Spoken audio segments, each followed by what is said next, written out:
আজকে ডিনারে আমার আছে রুটি, বাঁধাকপি আর একটু পায়েস। শীতকালে পায়েস দিয়ে রুটি খেতে কিন্তু খুবই ভালো লাগে, পাটালি গুড়ের পায়েস।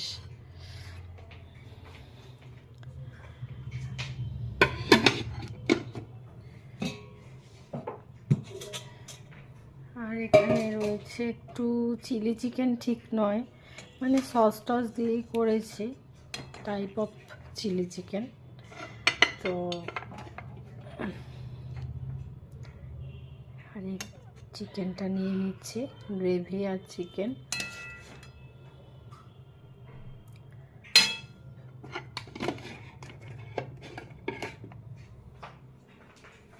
আমার প্লেট রেডি।